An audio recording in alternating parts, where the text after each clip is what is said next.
इस मनुष्य को उसका पता नहीं। इसको तो बस यही पता है कि उसका चेहरा काला है, उसका चेहरा मोटा है, वह मेरे को यूं कहता है। इस प्रकार एक दूसरे की उलझन तो है, परंतु अंदर का जो कुछ वह व्यापक सत्य है और व्यापक तत्व है, इसको उसके बारे में किसी प्रकार का कोई ख्याल नहीं। इसका कारण है उसका बाहर उलझा हुआ मन। मन का ज्ञान तो एक ही है, भले उसको उधर उलझा लो, भले इधर ले जाओ। अब यदि उधर से छुट्टी मिले तो इसको जानने के लिए वह कुछ अपना काम करे, बस उधर से मुक्ति दिलाने के लिए यही रास्ता है कि पहले मनुष्य दुख को वर्ण करे। जैसे बीमार मनुष्य अन्न इत्यादि छोड़कर तंगी भी सहन करता है, जले कटे का दुख भी मनुष्य सहन करता है।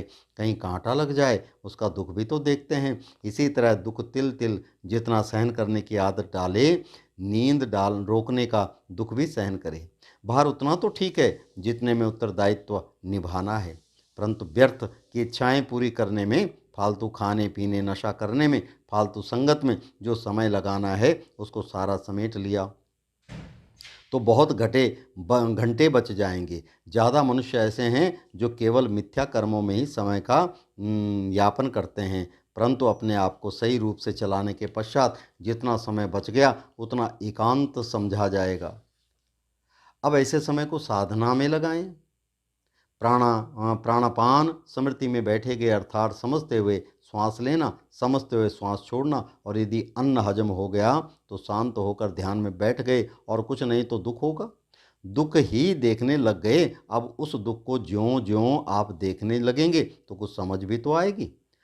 जब समझ आने लग गई तो समझो अंदर बुद्धि जाग गई। ऐसा होने पर अब कोई आवश्यकता नहीं कि हमको यह चाहिए कि कोई बड़ा आदमी बताने वाला हो। अब क्या करें? बस करना क्या है? यही कि जो कुछ भी समझ आ रही है समझते जाओ। साथ ही इस बात का ध्यान रखना कि खोटा नहीं कर रहे, मन से खोटे इरादे नहीं कर रहे, नाना प्रकार की बाहर के सुखों से संबंधित दलीलें या स्कीमें नहीं बना रहे। इतना अवश्य है, उनको छोड़ने से जो तंगी होती है उसको उसी तरह देख लो जैसे पहले खुजली के दुख को सहन करने का दृष्टांत दिया गया। बस इस तंगी को झेलते झेलते यदि आसन पर 15 मिनट से आधा घंटा, 1 घंटा, 1.5 घंटा, फिर 3 घंटा तक जागता हुआ कोई एकांत में आसन पर टिक सका तो 3 घंटे के अंदर वह जो भगवान है अपना विपरीत परिणाम शुरू कर देगा। जहाँ दुख हो रहा है वहाँ सुख उपजाना शुरू कर देगा। तो जैसे ही सुख होने लगेगा उसको अंदर ही विद्या अपने आप ही प्रकट हो जाएगी। क्योंकि पहले दुखों में जब समझता था कि यह क्या है वह क्या है, अर्थात दुख राग द्वेष का मान मोह का पहचानने में आया, उसको अंदर का पता लगा। इसी तरह जिस समय अंदर का सुख होने लगेगा तो यह भी पता लगेगा यह सुख कहाँ से आया। गहराई में जाने पर पता लगेगा कि यह राग के शांत होने से, यह द्वेष के शांत होने से, और यह मान मोह के शांत होने से मिला। यह भी पता लगेगा कि ये बंधन हुए क्यों थे, थोड़े सुख के लोभ के कारण। यह अब खोज करने पर पता चलेगा कि बाहर का सुख तो छूटना ही था, अब न छूटता तो पिछली आयु में छूटना था।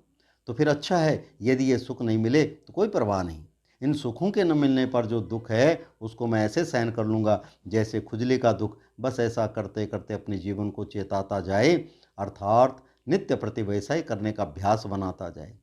चेताने का नाम है चेतन होना। बस ज्यों ज्यों चेतता गया शक्ति पकड़ता जाएगा।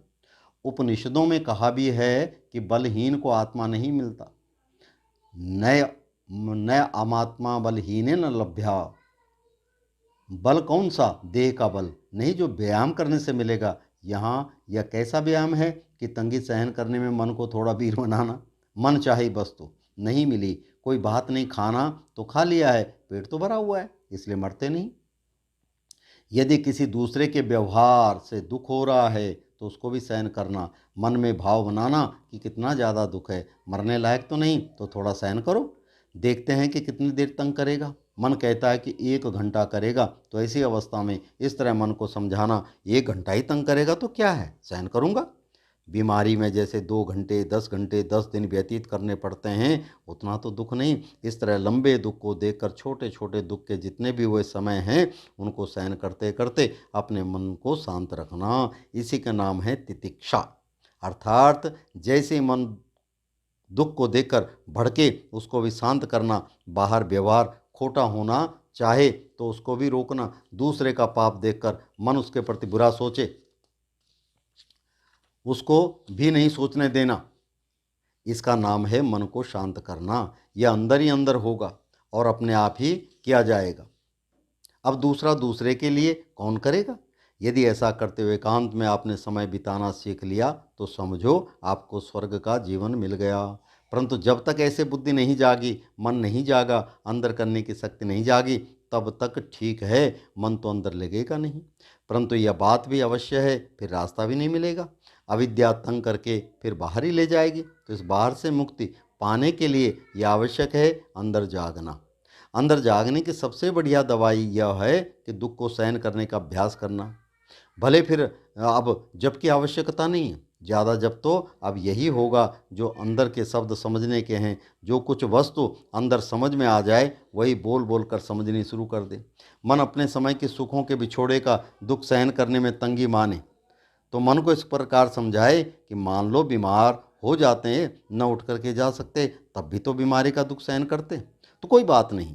जैसे वहाँ तब दुख सहन करते, ऐसे ही यहाँ सहन करके देखो, क्या नुकसान है। आज 5-10 मिनट सहन कर लिया, ऐसा मालूम होता है अब और सहन नहीं होता, कोई नहीं, उठ जाओ, आज उतना ही रहने दो। कल 15 मिनट सही, परसों 20 मिनट सही, चलो 10-15 मिनट, दिन बाद आधा घंटा सही। ऐसे करते करते तिल तिल मनुष्य इस अभ्यास को बढ़ाता रहे। बस इसमें फिर यही देखना है कि कोई शंका मन न करे, जैसे कि खाली बैठे हैं, कुछ और करने का तो पता लग नहीं रहा। मन यही कहता है कि खाली तो बैठे हैं, चलो किसी की संगत में बैठ जाएं, कहीं 2 घड़ी उसी से बातचीत करके बिता लें। तो ऐसा ठीक नहीं। ऐसे में अपने मन को समझाना कि भाई खाली बैठे हैं, किसी का बुरा तो नहीं सोच रहे, उन व्यर्थ बातों गप्पों से तो अच्छा है। और मना, तो अभी दुखी हो रहा है कि तेरे को इस समय दुख हो रहा है, सुख नहीं मिल रहा, तभी तू कह रहा है। मन को लगाने के लिए कुछ सहारा चाहिए और कुछ नहीं, राम राम ही जपते रहो। ऐसी स्थिति में राम राम भी जप लो, कोई बात नहीं, परंतु समझ को भी तो चेतन करना है। बिना समझते ज्ञान वे बंधन नहीं कटेंगे। तो यह अंदर की आध्यात्मिक विद्या है जिसको पाकर के आपको जानना है कि जैसे जितना लंबा चौड़ा संसार है उतना इतना ज्ञान बाहर नहीं है, इससे ज़्यादा ज्ञान अंदर का है। परंतु अंदर का ज्ञान तब है यदि अंदर आंख खुले। अंदर आंख खुलने का अभिप्राय यह है अविद्या ज्ञान का पर्दा हटे। अब यह पर्दा हटने के लिए पहले दुख का फाटक लांघना पड़ता है। अब मन कहता खाली तो बैठे हैं, चलो किसी की संगत में बैठ जाएं, कहीं 2 घड़ी उसी से बातचीत करके बिता लें। तो ऐसा ठीक नहीं। ऐसे में अपने मन को समझाना कि भाई खाली बैठे हैं, किसी का बुरा तो नहीं सोच रहे, उन व्यर्थ बातों गप्पों से तो अच्छा है। और मना मना, तू अभी दुखी हो रहा है कि तेरे को इस समय दुख हो रहा है, सुख नहीं मिल रहा है, तभी तू कह रहा है। मन को लगाने के लिए कुछ सहारा चाहिए और कुछ नहीं, राम राम ही जपते रहो। ऐसी स्थिति में राम राम भी जप लो, कोई बात नहीं, परंतु समझ को भी तो चेतन करना है। बिना समझते ये बंधन नहीं कटेंगे। तो यह अंदर की आध्यात्मिक विद्या है जिसको पाकर के अपने आप को जानना है। जैसे जितना लंबा चौड़ा संसार है इतना ज्ञान बाहर नहीं है, इससे ज़्यादा ज्ञान अंदर का है। परंतु अंदर का ज्ञान तब है यदि अंदर आँख खुले। अंदर आँख खुलने का अभिप्राय यहाँ यह है कि अविद्या ज्ञान का पर्दा हटे। अब यह पर्दा हटाने के लिए पहले दुख का फाटक लांघना पड़ता है। बस प्रकृति दुख प्रकट करके बाहर के सुख की याद दिलाकर उस सुख की ही खोज करने के लिए बाहर की ओर धक्का लगाती है। यही हो गया विद्या, चित्त, राग, द्वेष, और उसी के लिए काम क्रोध, उसी के लिए इतनी जोर से तरंग के शरीर को भी उधर चलावे। अब ये सारा प्रकृति का रास्ता जिस प्रकार चलाने का है ये आपकी समझ में आ तो सकता है क्योंकि अंदर तो हो रहा है, परंतु समझ में आ तभी सकता है यदि अंदर आँख खुले। अब ऐसी आँख खोलने के लिए यही सबसे पहले इस दुख को आने दो। जैसे ही दुख आया इस दुख को ही थोड़ा थोड़ा समझना शुरू कर दिया। अब यही समझ धीरे धीरे बढ़ती जाएगी। 1, 2, 5, 7, 10 मिनट से करते करते अंत में यहाँ तक पहुँच जाएगी जहाँ भगवान का ज्ञान बहुत बारीकी से में बड़ी तेजी गति से बह रहा है। ऐसे ही उस भगवान की माया यानी प्रकृति भी उतनी तेजी से ही काम कर रही है। जैसे हम देखते हैं कि देह की सारी नाड़ियों में एक क्षण में वह बैठ ज्ञानदेव सारी वस्तु चीज़ फैला देता है। वो अंदर ही बैठा सारे काम कर रहा है परंतु फिर भी नहीं दिखता। अब वह क्या है जो हमारे इस ज्ञान को ढके हुए है? बस यही बाहर की लगन और बाहर बिखरी हुई ज्ञान की शक्ति तथा उसी के अनुसार बाहर की भड़कना, इसी को धीरे धीरे थोड़ा थोड़ा करके समाप्त करना। इस भड़कना को समाप्त इसलिए नहीं करना है कि बाहर इसका आनंद छोड़ रहे हैं, बल्कि यह समझकर समाप्त करना है बाहर की लगन का अंत दुख में होता है, इसलिए बीमारी छोड़ रहे हैं। इस प्रकार मन को समझाने के लिए अकेले में बैठने की आदत डालें। अकेले बैठने में जो दुख महसूस होता है, उस दुख में दृष्टि टिक गई और दृष्टि टिकाने पर उस दुख की समझ आने लग गई तथा उसकी जड़ बाहर की तृष्णा रूप भी दिखने लग गई, तो वही ध्यान हो जाएगा। ऐसा करते करते यदि समय बिताना आ गया और अंदर समझ जागने लग गई, तो समझो बाहर की लगन से मुक्ति मिलनी आरंभ हो गई। अंत में वहीं पर ही पता चलेगा कि दुख समाप्त होकर सुख व आनंद आ गया, बाहर ही भटकना मिट गई। अभी आत्मा का आनंद कौन बताएगा कि कैसा है? वही बताएगा जो इसको जाने और देखे, अर्थात जो इसका साक्षात्कार बिल्कुल निकट से इसको अपने अंदर अनुभव करे। अब सारा जो 3 दिन में कहा गया है उसका भाव इस प्रकार है। यदि इस संसार में भटके हुए ज्ञान को और उस ज्ञान की शक्ति को मनुष्य अपने अंदर समेटकर अपनी आत्मा का और परमात्मा का सदा बना रहने वाला सुख पाना चाहता है, तो उसके लिए यह आवश्यक है कि मन बाहर की उलझन से मुक्त हो। तो मुक्त होने के लिए और भी जैसे श्रद्धा, वीर्य, स्मृति, समाधि, प्रज्ञा उपाय बताए गए हैं, परंतु इन उपायों के साथ साथ सबसे बड़ा मूल रूप से उपाय यह है इस कल्याण के मार्ग का थोड़ा दुख सहन करना स्वीकार कर लेना, अर्थात प्रकृति की अनुचित इच्छा पूरी न करने से जो दुख होता है उसको सहन करना। इस दुख को भुलाने के लिए नींद में भी नहीं जाना, नशा पी करके भी इस दुख को नहीं भुलाना। जितने मार्ग जन्म से बच्चे ने इस दुख को भुलाने के लिए एकत्रित किए हैं, अर्थात विषयों का संग आदि, उन सब को धीरे धीरे समझ से टालते जाना। इस मनुष्य ने अपने अंतिम कल्याण के लिए स्वयं ही अपने आप को निर्देश करना है, यानी कि जिस दिशा में चलाना चाहिए वह आप ही समझना है। समझ करके फिर उसी के अनुसार ही चलना है। दूसरा कोई भी थोड़ा सा समझा सकता है, सारा और सदा के लिए दूसरा आपको नहीं बता सकता। यह तो अपने लिए आप ही समझना है और अपने लिए आप ही करना है। इस प्रकार कोशिश करते करते अपने लिए आप ही समझने की आंख अंदर खुलेगी। अगर कोई इस मार्ग पर शंका हुई तो उसका भी समाधान होने लगेगा कि खोटा तो किसी का कर नहीं रहे, थोड़ा सुख का त्याग कर रहे हैं तो वह भी इसलिए कि सुख का, बाह्य जगत के सुख का अंत बुरा है, तो शंका किस बात की। बस इस प्रकार से अपने को धीरे धीरे थोड़ा जगाना, नींद को भी उचित मात्रा में रोकना, सारे बंधनों को जो भी सामने आते हैं पहचानने का यत्न कोशिश करना। जैसे कि हम देखते हैं कि बाहर कोई भी व्यवसाय करने वाला मनुष्य कितनी समझ के साथ अपने व्यवसाय के लिए मेहनत करके उसको चमकाता है, फिर इसी तरह अंदर के व्यवसाय के लिए भी बुद्धि को जगाना है। फिर अंदर के सारे सत्य उसको यूं दिखेंगे जैसे उनका अपने सामने फोटो खींचा हुआ है, जैसे ध्यान में बैठे हुए हैं। मन को अंदर जगाते जगाते ऐसा पता लगा, अर्थात ऐसी पहचान हुई कि भाई यह राग बंधन या क्या क्या काम करता है। यह राग बंधन अपना बेटा काम इच्छा पैदा करता है। काम का मतलब है इच्छा। इच्छा क्या है कि जो वस्तु प्यारी लगी मन उधर ही उसको पाने को झुका रहता है। उसके न मिलने पर मन तंगी महसूस करता है, फिर तंगी के कारण मनुष्य से रहा नहीं जाता, इच्छा को पूरा करने के लिए उसके पीछे चल पड़ता है। पशु पक्षी सभी की ऐसी अवस्था है। अब इस प्रकार ये सब होती हुई बातें अपने अंदर नाटक की तरह दिखाई देंगी, फिर पता लगेगा भाई बंधनों का परिणाम तो बड़ा भयंकर है। बस इस भयंकर परिणाम को नज़र में रखकर धीरे धीरे थोड़ा थोड़ा दुख सहन करते हुए एकांत में अपना आसन ध्यान बढ़ाते गए। इस प्रकार करते करते यदि कोई मनुष्य अपने को ज्ञान युक्त, ज्ञान को जगाने वाला, सक्रिय, जैसा करना उचित है उसके अनुसार करने वाला बनाए, तो उसकी बुद्धि स्वयं ही चेतन होती चली जाएगी, अर्थात कर्म से जागती जाएगी, जो आगे स्वयं ही इशारा करेगी कि कल्याण का रास्ता क्या है। कल्याण का मार्ग यही है जिसको धारण करके कम से कम यह जीवन दुर्गति के रास्ते से तो बच जाएगा। दुर्गति क्या है? बस प्रकृति के रास्ते से ही चलना।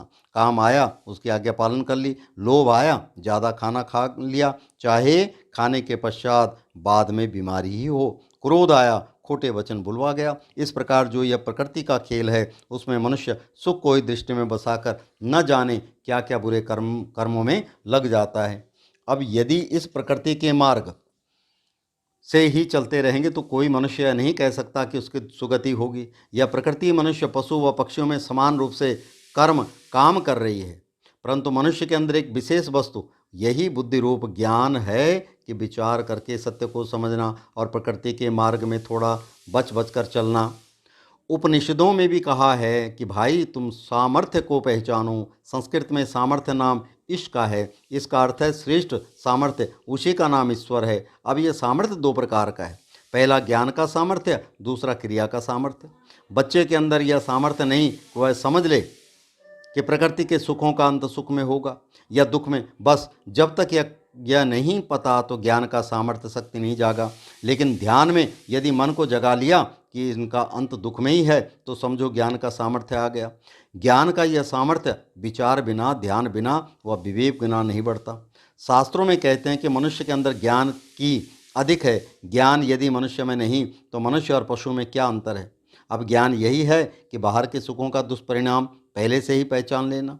अब पहचान तो लिया, परंतु प्रकृति शक्ति इन सुखों को पूरा करने के लिए बाहर धक्का सा भी तो लगा रही है, उन्हीं को ग्रहण करने के लिए चलो। ऐसी अवस्था में ज्ञान के साथ यदि प्रकृति के धक्के को ही सहन कर लिया तो समझो क्रिया का सामर्थ्य आ गया। यह क्रिया का सामर्थ्य ही प्रकृति के ऊपर वास्तविक अंकुश।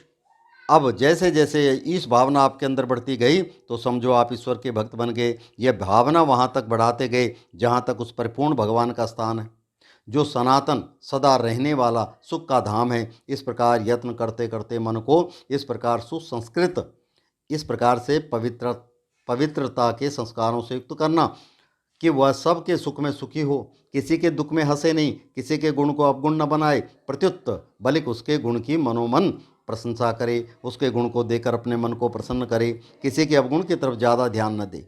उपेक्षा, क्षमा का भाव रखे, अर्थात बाहर बिल्कुल ऐसा रहे जैसे कि वह अपने आप सबका दुख सहन कर सकता है परंतु किसी को दुख देता नहीं। तो यह है उन श्रेष्ठ पुरुषों का मार्ग। अपने अंदर समझ समझ कर चलना। इन गुणों का अभ्यास करने वाले को दिखावा करने की आवश्यकता नहीं। दिखावा करने लगे तो मान आ जाएगा। अपने आप में अभ्यास करते रहें, एक दिन पूर्णता भी आ जाएगी। परंतु इसका सबसे पहला फल तो यही है, दुर्गति से बचना। यही ज्ञान है। यदि यही ज्ञान मनुष्य को सही मार्ग पर चलाने वाला बन गया तो उसकी दुर्गति नहीं होगी। कम से कम वह मनुष्य तो बनेगा ही, उसकी सुगति होगी। देवता भी बन सकता है, उससे ऊपर के लोगों को भी जा सकता है। परंतु परम पद यह है कि अत्यंत मुक्ति हो गई और भगवान का सुख सदा के लिए खिल गया। इतना यदि हो गया फिर वहाँ किसी प्रकार का अभाव, घाटा नजर नहीं आता कि संसार छूट गया। इस अवस्था में ज्ञान कभी बंद समाप्त नहीं होता। यदि ऐसा हो जाए तो संसार के बीच में हरकत बंद न हो जाए, अर्थात बंद तो होती है नहीं, तो इसलिए भगवान का ज्ञान भी सदा बसा रहता है। यह सारी प्रकृति जो चेत रही है क्षण क्षण उसी की समझ से चेत रही है। जैसे हम जिस वस्तु को जैसा जैसा समझते हैं उसी के अनुसार ही वैसी वैसी हरकत होती है। तो हरकत नाम क्रिया है, यानी प्रकृति, और समझना नाम ज्ञान है। ज्ञान और क्रिया का अनादिकाल से जोड़ा है। भले उसको लक्ष्मी नारायण कहो, शिव शक्ति कहो, प्रकृति पुरुष कहो, तो ये शास्त्रकारों ने अपने अपने ढंग से कहा है। आपको इसको अपने अंदर देखने की आवश्यकता ज़रूरत है और बाहर के शब्दों के चक्कर में ज़्यादा पड़ने की ज़रूरत नहीं। इस प्रकार देखने पर पता लगेगा कि प्रकृति क्षण क्षण बदलती हुई एक क्षण में और एक क्षण में और की और दिखती है। शरीर जैसा जन्मा था वैसा नहीं रहा, तो इसको बदलाने वाला भी तो बैठा है। तो फिर ज्ञान ही वह बदल रहा है, तभी यह भी बदल रहा है। अतः उस ज्ञान की बदलती तेज गति में वहाँ जाकर इसको प्रकट करना जहाँ पर ज्ञान स्वरूप परमात्मा अपनी सूक्ष्म से सूक्ष्म माया रूप शक्ति द्वारा सारे विश्व की रचना आदि करता है, वहाँ तक ज्ञान को जगाकर हमें उसका साक्षात्कार करना। जब ये बंधन टालते टालते आप भी वहाँ तक पहुँच गए तो कहा जाएगा कि परमेश्वर मिल गया। अब इस परमेश्वर का सुख सनातन है, वह अजर अमर है। तो इस सारे का निष्कर्ष निचोड़ यह हुआ कि मनुष्य जन्म पाकर पाना तो परम पद ही है, उसको पाने का मार्ग रास्ता क्या है? बाहर से मुक्ति पाने के लिए सबसे पहला कारण है थोड़ा दुख को स्वीकार करना। कौन से दुख को? यही जो प्रकृति की आज्ञा न पालन करने से इसने खड़ा करना बनाना है, उसमें अपने व्यवहार बर्ताव को सही रखना, मन खोटा नहीं होने देना, तथा जो प्रकृति की लपक या झटक है उसमें नहीं बहना। तो इस तरीके से आप यदि तिल तिल भर भी साधन करते गए तो पहले दुर्गति से बचा, फिर सुगति आई और अंत में यह परम पद मिलेगा। यही सारे ऊपर कहे हुए का सार निचोड़ है। इस प्रकार से मन चित्त एक करके भगवान के शरणागति को प्राप्त करना। बोलो श्री नारायण भगवान की जय। श्रीमन नारायण नारायण नारायण, भजमन नारायण नारायण नारायण।